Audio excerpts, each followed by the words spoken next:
Let's take the body off.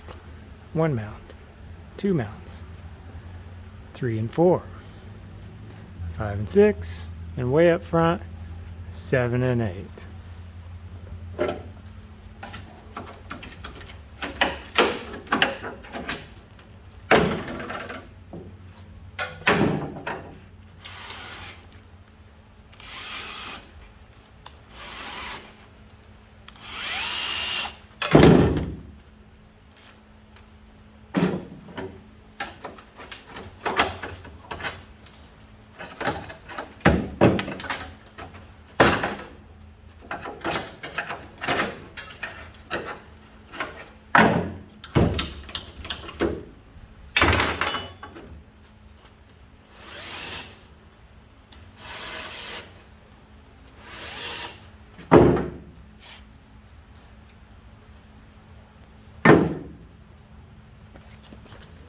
Let that soak. Now it's been soaking. Kiss it goodbye.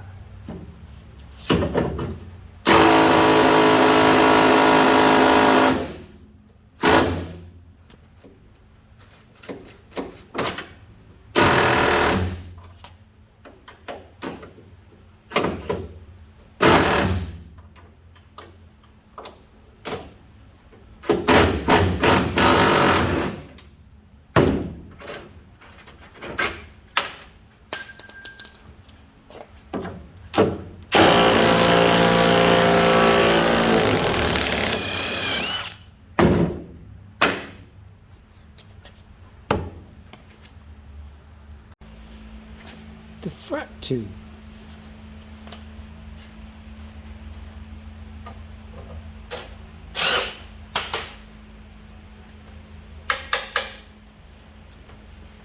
Easy peasy.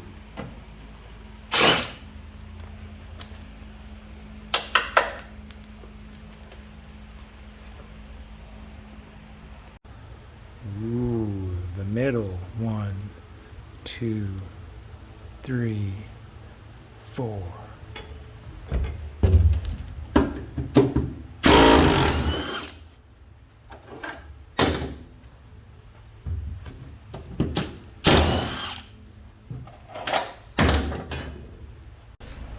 Next contestant, please.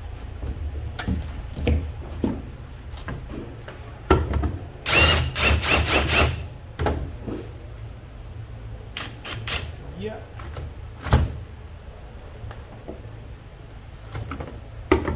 Spin for me.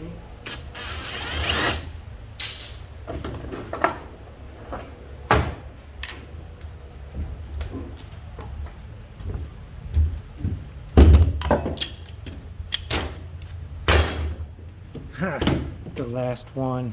You can't even see it. It's not a Ford floor pan. It's a riveted street sign.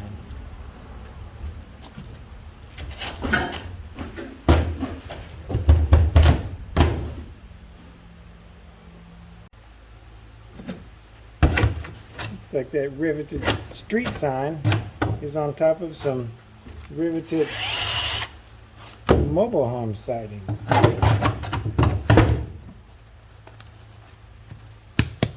Get my spinny wrench.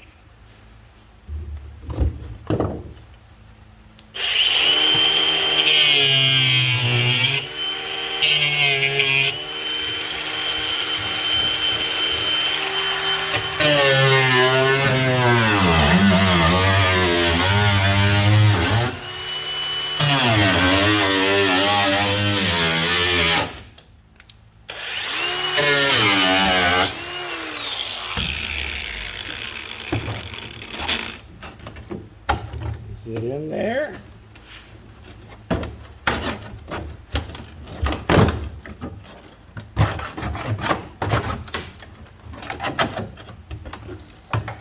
There it is.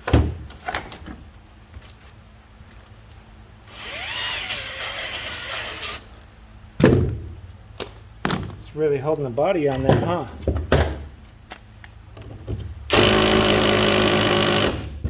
Feels pretty spinny.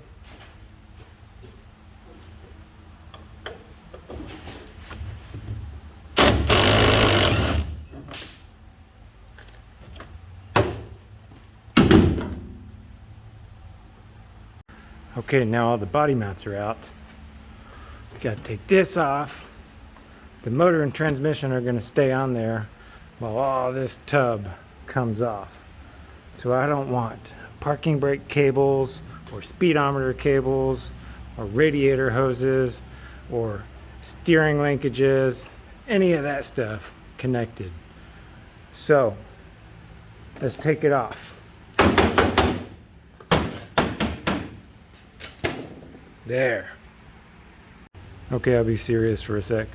So what does that mean? When this tub is about to come off, I've got to disconnect steering linkage. So I'll just do it here at the rag joint.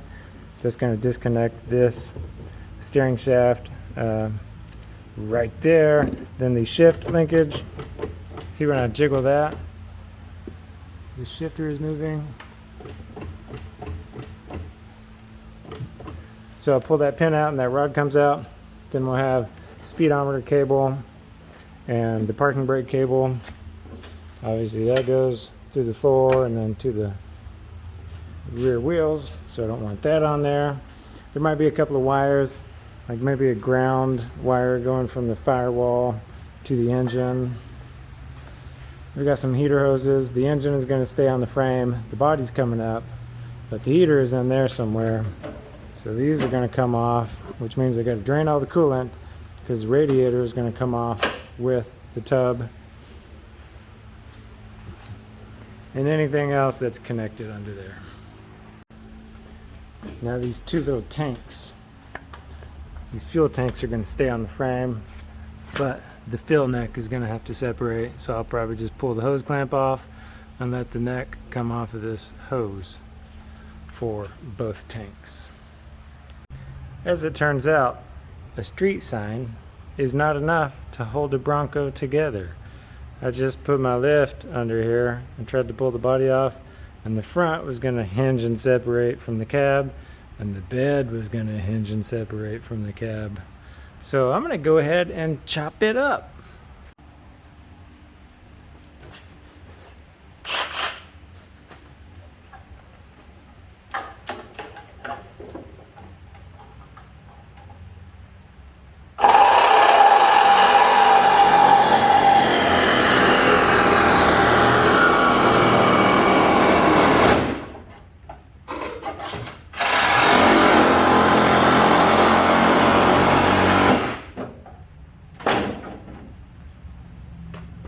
Nice. Let's do the other side. The passenger side, that's less than a street sign. And what was holding the door was this piece of 1/4 inch or 3/16 angle iron with a bunch of carriage bolts running through it. That is the Bronco frame now. Let's get that off.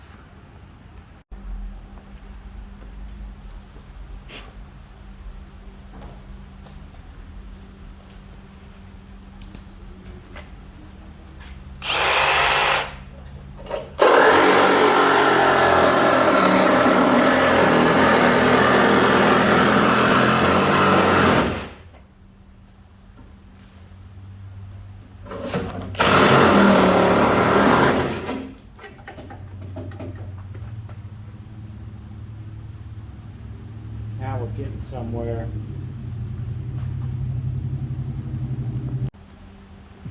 All right.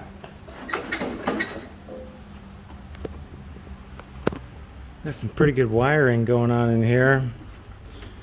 Green wire, butt connector, red wire, little splice with black wire, and another little crimp spot splicer. I feel like this is that game Operation. I don't want it to buzz when I cut it. And mini money, no!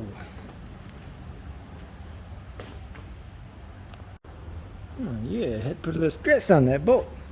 Get the chop suey.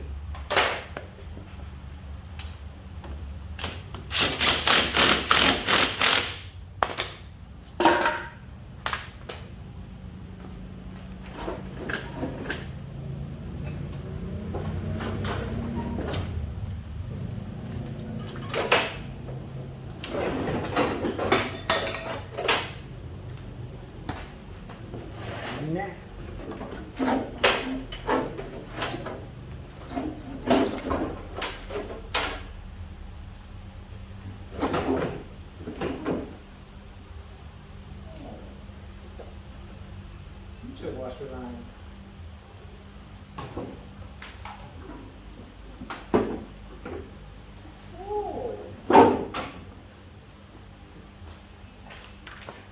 Note to self, disconnect headlights. You wouldn't normally have to disconnect the lights if you're pulling the whole tub off, because this comes off of that. But I just got the little plastic retainers that hold the light harness on there. Same for all the starter solenoid stuff. So now this puppy is free.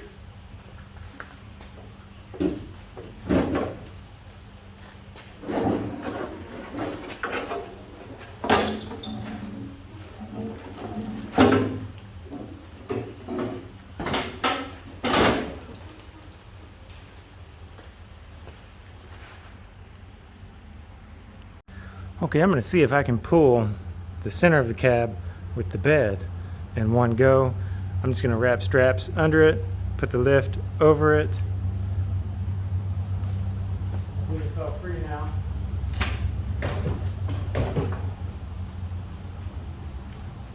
Let's see how that goes. Okay, pretty much everything is disconnected from the body to the frame, except that hose clamp. I guess my screwdriver wasn't big enough. It's okay though, I got a bigger one.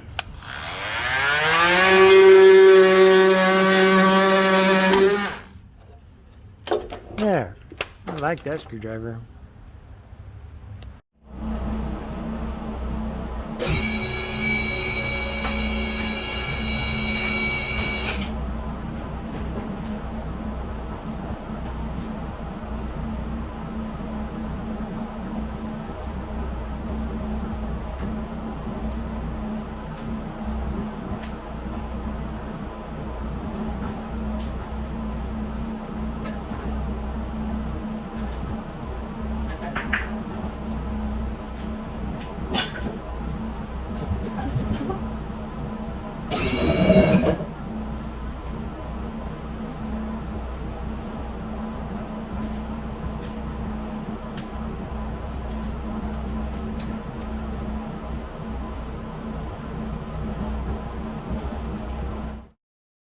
Okay, let's finish visualizing our new lift kit.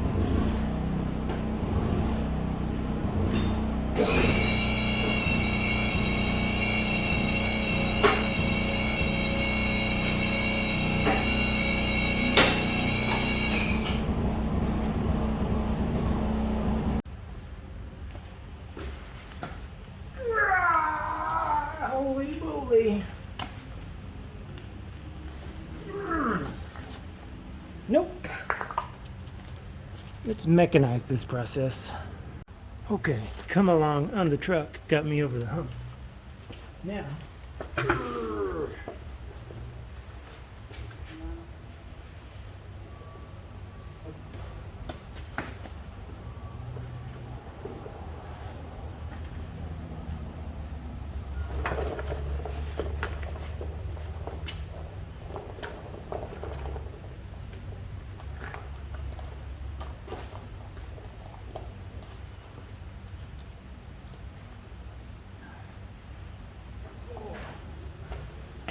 usually I have to worry about stuff rolling back into my fence. Oh my goodness, not this thing. You don't need to pressure wash that snot out of that thing.